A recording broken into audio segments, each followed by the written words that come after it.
Bismillah ar-Rahman ar-Rahim. Cours de construction, deuxième cycle, première, deuxième, troisième, quatrième année. Partie A, initiation au dessin technique. Donc, support de cours également disponible sur plateforme informatique, ma chaîne sur YouTube. Apprendre CATIA V5, SolidWorks, AutoCAD, Inventor. Donc, vous trouvez tout ça sur ce Jump. Donc, on va donc laisser un commentaire avec ce Jump. Donc, on commence tout d'abord par dessin technique, cube de projection, type de dessin, normes, règles de tracé. Donc, c'est la première séance. Ensuite, deuxième séance, donc on va faire représentation partielle, coupe, filetage. Donc, et la troisième séance qui commence avec les règles de disposition des codes sur dessin, perspective cavalière. Et la cinquième séance, la quatrième séance, on va voir intersection, exécution d'un dessin, et on va terminer avec plan d'ensemble, éléments normalisés, vis, les écrous, rondelles plates, autres éléments d'assemblage. Et on va terminer avec terminologie, les surfaces élémentaires, les formes techniques, éléments standards. Donc, il se peut que nous avons fait donc, dans ces 5 ou 6 séances. Tout d'abord, on commence par la première séance, dessin technique. On regarde ce dessin ici, que vous voyez ici. Nous avons des ambiguïtés au niveau de est-ce que c'est concave ou bien convexe. C'est clair? Donc, pour répondre à ces questions mieux,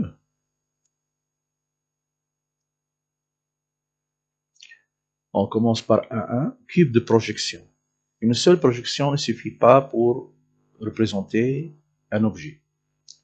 On utilise en dessin technique un ensemble de projections qui permettent une représentation non ambiguë, c'est-à-dire une représentation claire.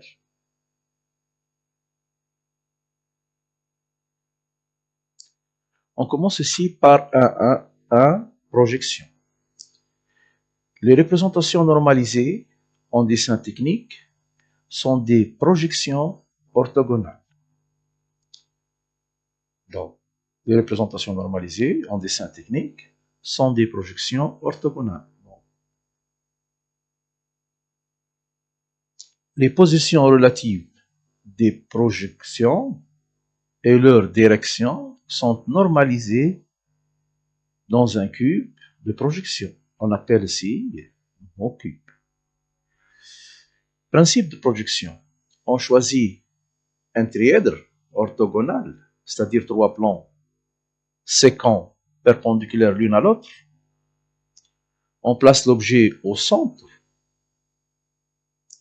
du trièdre, de sorte que les directions privilégiées de l'objet soient parallèles aux faces du trièdre. Ici, côte marteau,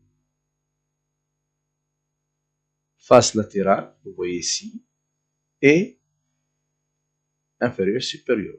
Par exemple, cette représentation et cette représentation. Bon.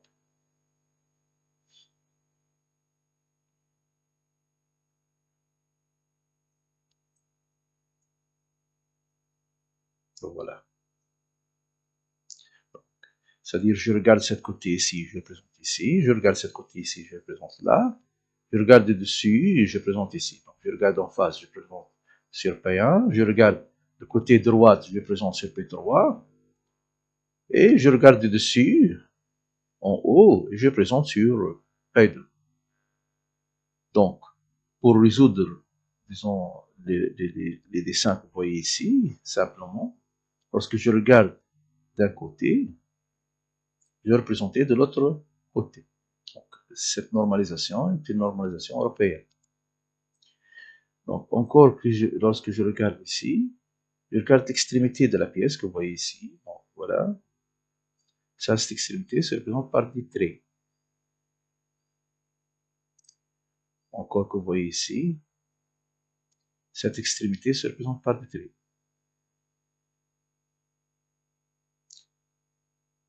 Bon. Encore. Cette intersection de deux surfaces que vous voyez ici et que vous voyez ici se représente avec des traits ici.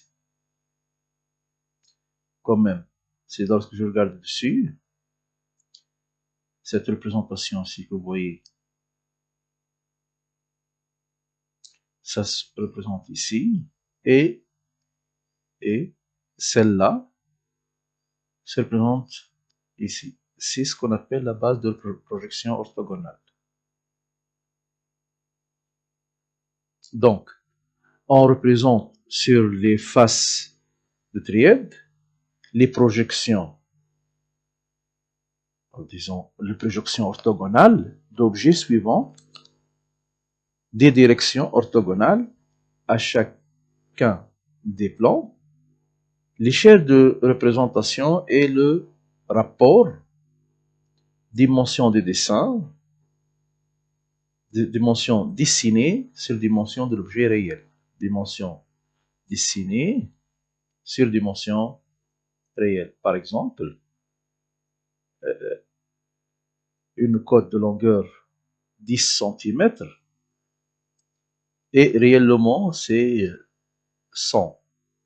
Donc ici, j'utilise l'échelle 1 sur 10. C'est 10 sur 100. 1 sur 10. Donc l'échelle 1 sur 10. C'est une échelle de réduction 1 dixième. Par exemple, quelque chose si petit que je ne peux pas le représenter, alors j'utilise une échelle d'agrandissement, par exemple 10 sur 1. 10 sur 1, c'est-à-dire dimension sur dessinée égale à 10 fois dimension réelle. Et on a une échelle réelle, c'est l'échelle 1 sur 1. Donc, la projection dans le plan P1, que vous voyez ici, la projection dans le plan P1 correspond à la vision qu'a l'observateur en face de l'objet. On l'appelle cette vue de face. C'est-à-dire, lorsque je place ici, en face, de ce côté, et si je regarde perpendiculairement, j'obtiens cette représentation. On l'appelle vue de face. La projection dans le plan P2, ici, en bas, correspond à la vision qu'a l'observateur au-dessus. Donc, je me place ici maintenant, au-dessus de l'objet. On appellera cette vue de dessus. Donc, car je regarde de ce côté ici. La projection dans le plan P3, donc ici, correspond à la vision qu'a l'observateur à droite. Donc, je place maintenant à droite et je regarde ce côté ici et je représente ici. Donc, la projection dans le plan P3 correspond à la vision qu'a l'observateur à droite de l'objet. On l'appellera cette vue de droite. Et ça, c'est similaire à tous les vues.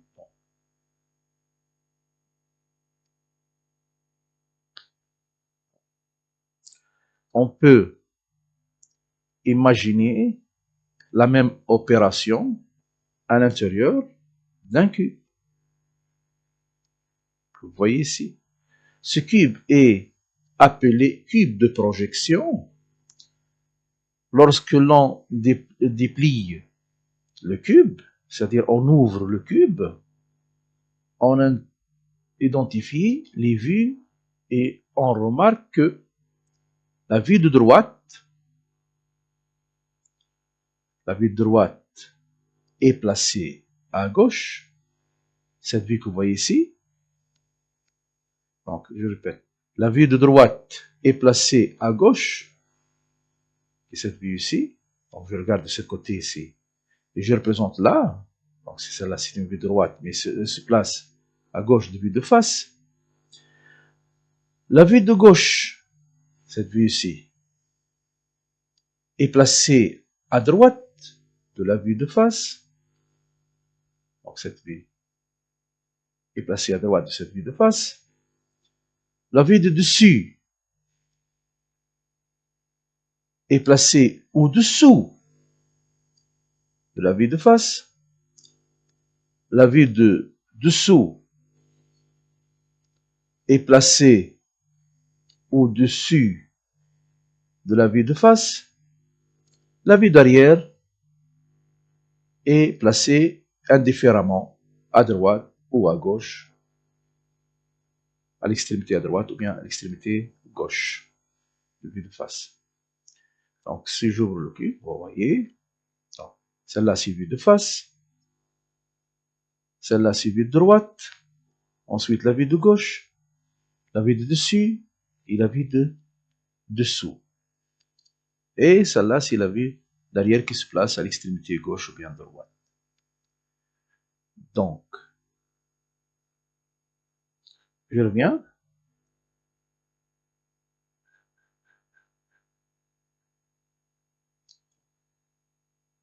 Par simulation, par approche.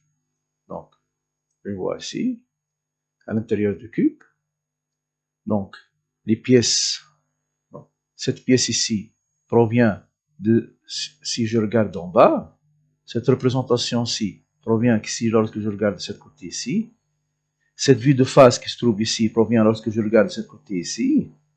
Donc, cette vue que vous voyez là provient lorsque je regarde de dessus. Donc, dessus. Donc, on appelle les vues par le nom de la position de regard. Donc, cette vue ici, je l'appelle vue de droite parce que je regarde de droite. Cette vue ici est appelée vue de dessus parce que je regarde de dessus. Cette vue ici est appelée vue de dessous parce que je regarde de dessous. Et cette vue ici est appelée vue de gauche parce que je regarde de côté gauche. C'est clair? Voilà. Donc, ici, nous avons vue de face, vue de droite, vue de dessus, vue de dessous, vue de gauche, vue d'arrière. Donc, ce type de représentation sera spécifié par le symbole que vous voyez ici. Voilà. Donc, ce symbole est le symbole européen qui représente les vues dans cette normalisation. C'est-à-dire, la vue de face se trouve au milieu, et la vue de gauche se trouve à droite, la vue de droite se trouve à gauche, la vue de dessous se trouve au-dessus, la vue de dessus se trouve la vue de dessus se trouve au-dessous. C'est clair?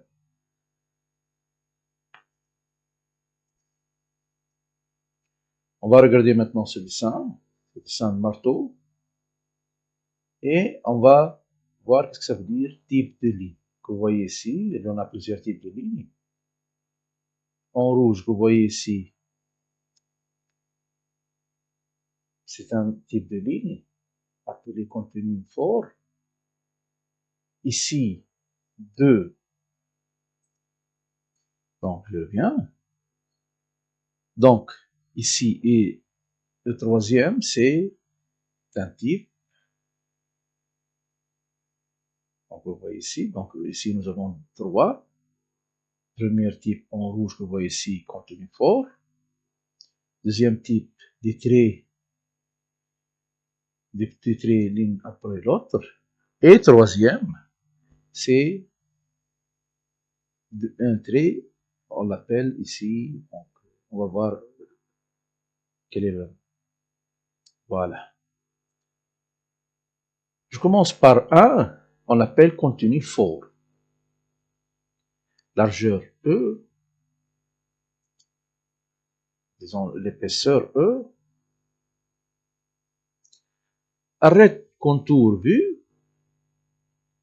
contour de section sortie, flèche indiquant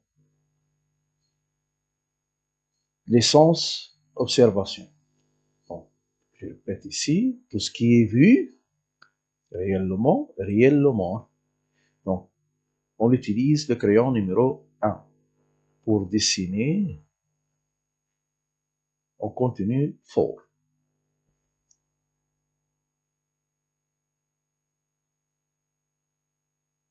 On continue maintenant mais fin.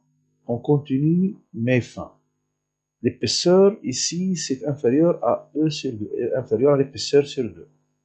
C'est-à-dire, on utilise maintenant le crayon numéro 3. Donc, ici, on utilise le crayon numéro 1. Ici, on utilise le crayon numéro 3.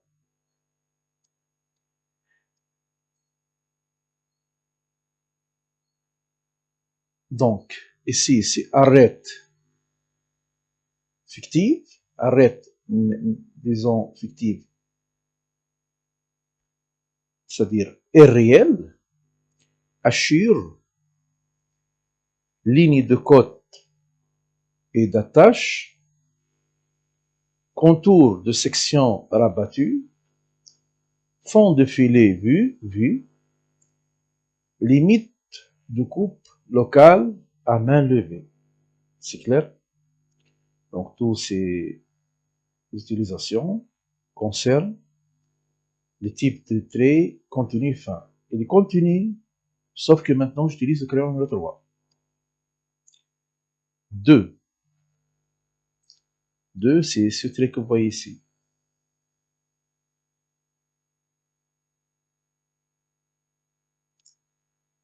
On l'appelle interrompu fin. Interrompu fin avec l'épaisseur E sur 2, c'est-à-dire crayon numéro 3.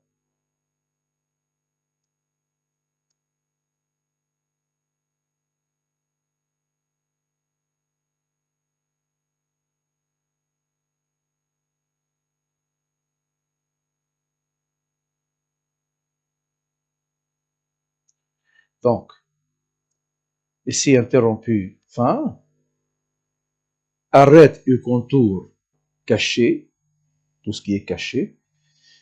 Donc, vous voyez ici, ce sont des tirés l'un après l'autre, avec un certain épaisseur, crayon numéro 3, filetage et taraudage caché. 3, ici, 3, 6, c'est là. Donc, mixte fin, on l'appelle mixte fin, et aussi inférieur, épaisseur inférieure à I sur 2, c'est-à-dire crayon 3 ici, avec deux tirés, l'une grande et l'autre petite. Donc, axe et trace de plan de symétrie, ligne primitive d'engrenage. Mixte fin à deux traits. Mixte fin à deux traits. Encore, j'utilise crayon numéro 3. Contour de pièces voisines. Position extrême de pièces mobiles. On va voir ça dans la partie, dans la fin de ce chapitre. Donc, type de dessin maintenant.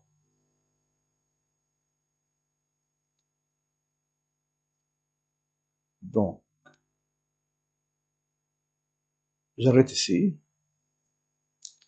Pour donc voir ça, on va utiliser SolidWorks, version 2016. On va cliquer ici sur fichier nouveau, pièce, OK. On clique sur base bossage extrudé. C'est la simple méthode utilisée, base bossage extrudé, que vous voyez ici. J'utilise plan de face. On va dessiner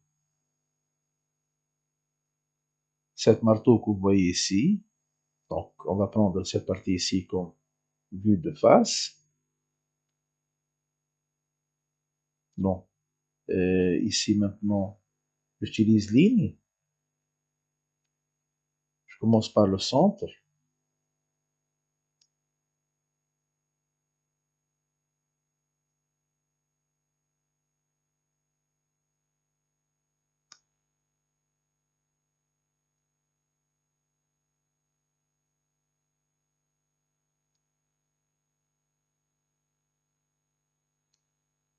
Voilà. Donc, c'est une vue à main levée proche à ça. C'est bien. Donc, je donne des dimensions arbitraires. Donc, ici, c'est d'ordre en millimètres, d'ordre de 80 millimètres. Cette dimension ici, c'est d'ordre 20 millimètres.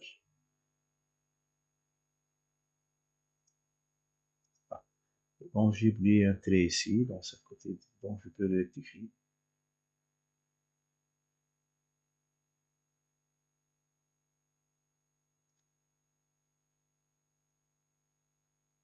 Donc, je clique sur rotation, j'efface celle-là, je clique sur cette pièce et je clique sur supprime de clavier. Ensuite, j'ajoute ligne ici. Voilà. Donc, je reviens, cotation. Maintenant, cette cote ici est de même 20.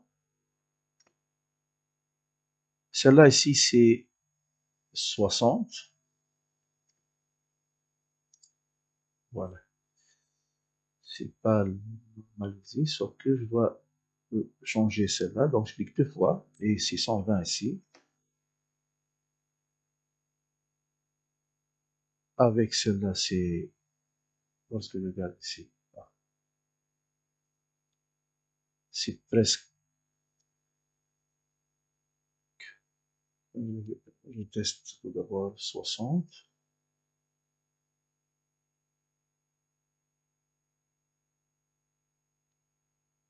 Bon, c'est que, donc je vais mettre 80 ici.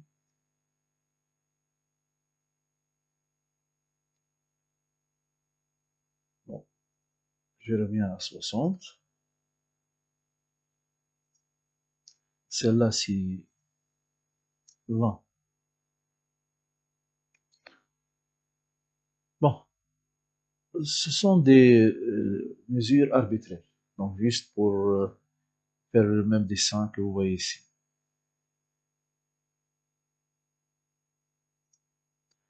Donc, qu'est-ce que je fais? Je clique ici sur quitter l'esquisse. Je reviens au 3D, c'est des fonctions bossage extrudé. J'ajoute de l'épaisseur. L'épaisseur, c'est d'ordre encore 60. Je reviens ici. Non, c'est pas 60, c'est presque 50. Je valide. Donc, peut-être que cette pièce représente mieux un marteau. Donc, pour faire varier, disons, la position de la pièce, je clique sur le bouton au milieu, je maintiens et je fais varier la position de ce. Maintenant, on va enlever de la matière de ce côté ici pour dessiner cette partie ici que vous voyez ici. Donc, je clique enlever de la matière de ce côté, je clique normal, je prends maintenant rainure droite, je positionne au milieu, j'approche ici, sans que je clique, donc je mène ici, sans que je clique sur le bouton de souris. La première ici, et la deuxième là. Ensuite, j'ouvre donc la position. Voilà. Donc, je donne tout d'abord ça à 25, et entre, non, attendez,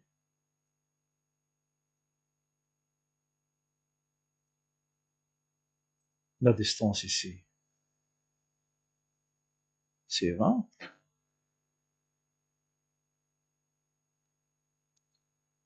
et la distance qui sépare ce point ici à cet axe, c'est de 20. Voilà, donc 20, 25 et 20. Donc je quitte l'esquisse et je dis ici à travers tout. Je valide.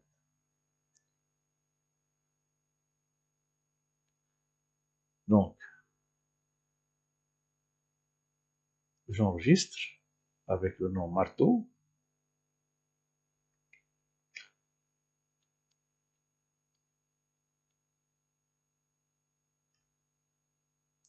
Je clique ici sur Fichier, créer une mise en plan. Format A4, clique OK.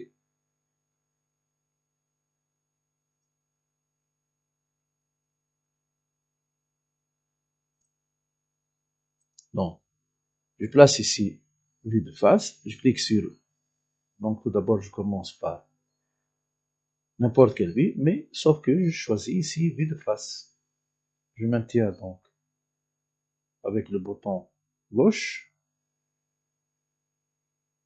je place au milieu,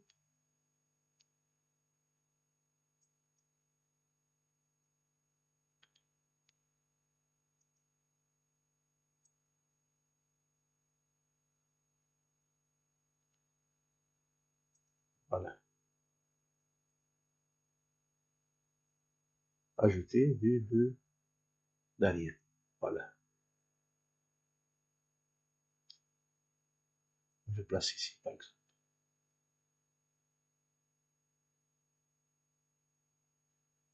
Voilà. Maintenant, les vues sont placées, sauf que je ne suis pas aux normes européennes. Je me trouve maintenant avec la norme américaine. Donc, je clique ici sur cette icône ici en bas, propriété, je choisis Europe, je clique OK. Je clique ici, propriété, je choisis Europe, je clique oui. Sauf que, par exemple, ici, la taille de la pièce est, supposons que la forme de la papier n'est pas donc le mieux utilisé. Donc, je peux choisir au format A4, ISO, A3, A2, A1 et A0. On va voir ça plus tard. Donc, je clique ici, par exemple. Je clique OK. Voilà. Vous voyez la position. Je clique, par exemple, A2. Voilà.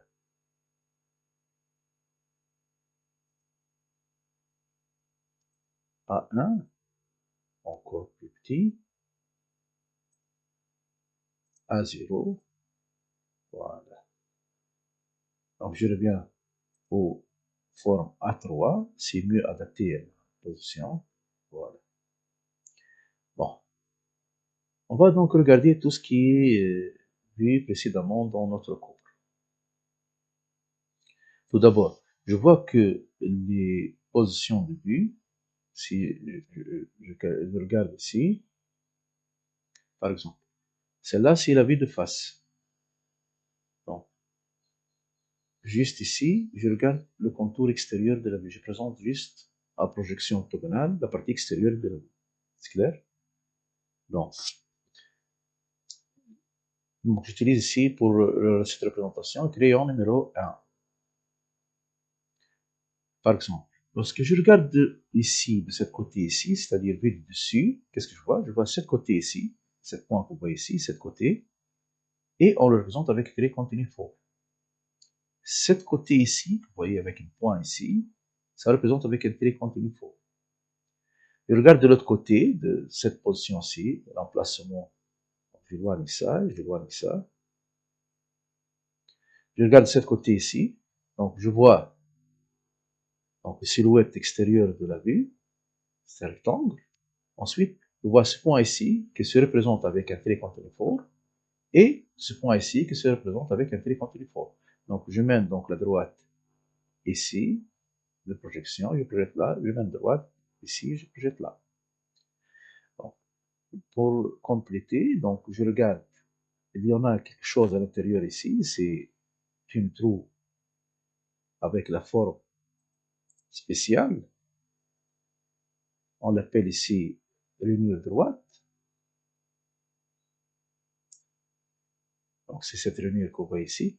Donc, il y en a des détails ici qui sont des détails cachés. Donc, pour représenter ces détails cachés, si j'utilise de SolidWorks, donc, ces détails cachés, tout d'abord, j'utilise le crayon numéro 3 pour les dessiner, et sont des traits, donc, mixtes, de traits fins, discontinus. Des petits traits, c'est-à-dire, je clique ici au milieu, je clique propriété, et je clique ici, style d'affichage, je cherche la deuxième, ligne cachée apparent. Voilà. Et je vois maintenant que j'ai toutes les représentations à l'intérieur. Vous voyez ici, par exemple ici, il n'y a pas de trait apparent, de trait caché, sauf que lorsque je regarde ici, vous voyez, ce sont deux traits, que vous voyez ici, voilà. Celle-là se représente avec deux traits, le trait caché ici, et le trait caché ici. Donc, 7 points ici, ça représente avec trait caché. 7 points ici, ça représente avec un trait caché. Et les deux traits que vous voyez ici proviennent de cette forme que vous voyez là. Provient de cette forme ici. Donc, pour tracer ce trait ici, on va voir quelque chose appelé droite de 45, ou bien charnière. Donc,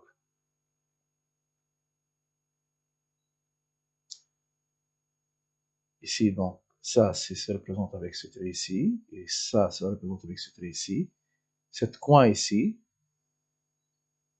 ça représente avec ça. Cette coin ici, ça représente avec ça. Et nous avons ce trait, cette forme ici.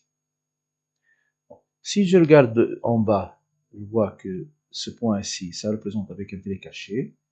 Ce point ici, voilà, voilà, ce point, ça représente avec un trait caché. C'est clair?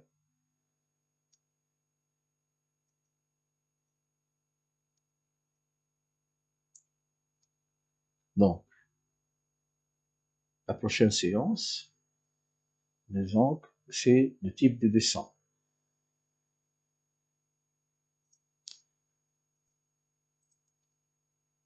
Type de dessin, support graphique, forme série A, toutes les formes de cette série ont des dimensions dans le rapport et racine de 2. Et se réduisant l'une les uns les autres en divisant leur plus grande longueur par 2. Donc, le format A0 a une surface de 1 mètre carré, que vous voyez ici, avec largeur 841 et hauteur 1188. C'est le format A0. Donc, ensuite, si je plie sur 2, donc, je me trouve avec le A1, qui ne figure pas ici. Si je plie sur 2, je me trouve avec le A2, qui se trouve ici 420 par 594. Ensuite, si je plie sur 2, la grande longueur, je me trouve avec A3 420 par 287. Si je le plie encore sur 2, je me trouve avec la forme standard A4 210 par 297. Vous voyez ici. C'est clair? Donc, ce sont vus précédemment dans SolidWorks. Si je change ici feuille, je valide d'abord, je clique ici feuille, propriété, c'est le format ici A0, A1, A2, A3, ce sont des formes ISO.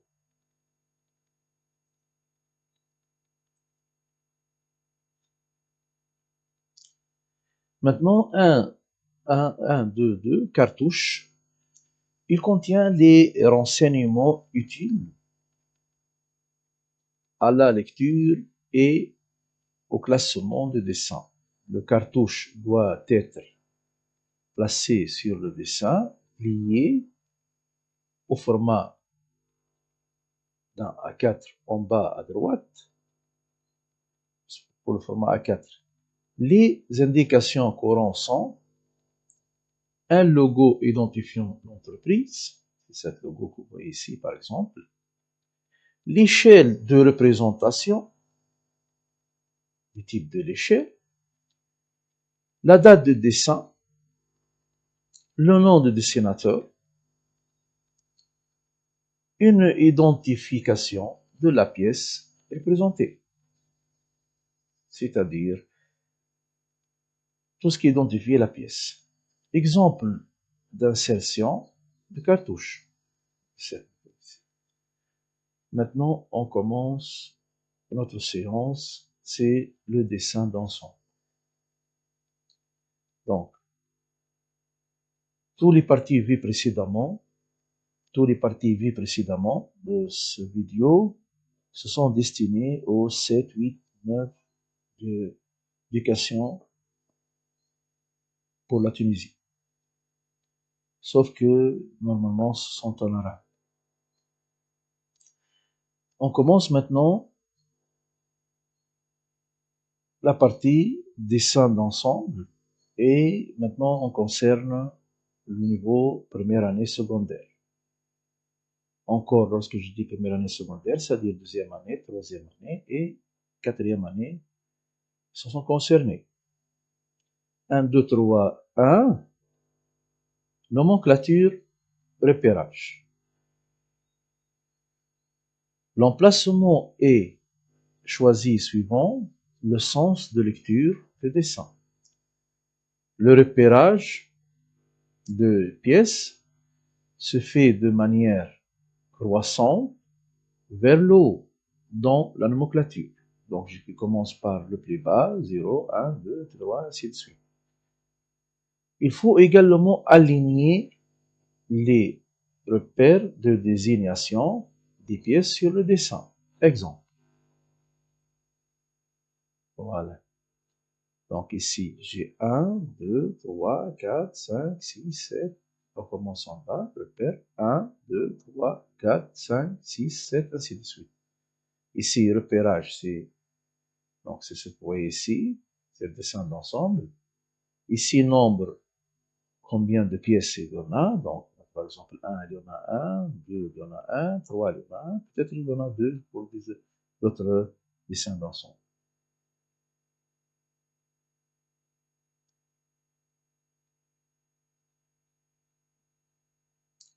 Dessin de définition, regardez ça, c'est un ensemble de dessins, et ici, c'est un dessin de définition. Dessin de définition, c'est un dessin de pièce, seule pièce. Je reviens donc. Exemple que vous voyez ici. Donc, j'ai procuré ce cours sur Internet. Donc, celle-là, c'est un bouchon. Voilà. Voilà, c'est un bouton, je m'excuse pour.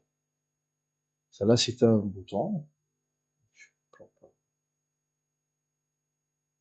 Donc, avec un coupe AA. Celle-là, ce qu'on appelle dessin de définition. Bon, dessin de définition, c'est un dessin détaillé. Et celle-là, dessin d'ensemble. Dessin dont on trouve tout l'ensemble avec tous ses composants liés en fonctionnement. Et je prends une seule pièce, comme par exemple la pièce numéro 1, bouton, et on va le tracer par exemple seul avec tous les mesures. Donc ici, c'est pas terminé, donc on va voir ça dans une autre séance. Prochainement, on va voir normes et règles de tracé, vue partielle, vue locale, vue demi-vue rabattable, position extrême des pièces mobiles, vue détaillée, détail, coupe. Donc, à la deuxième séance,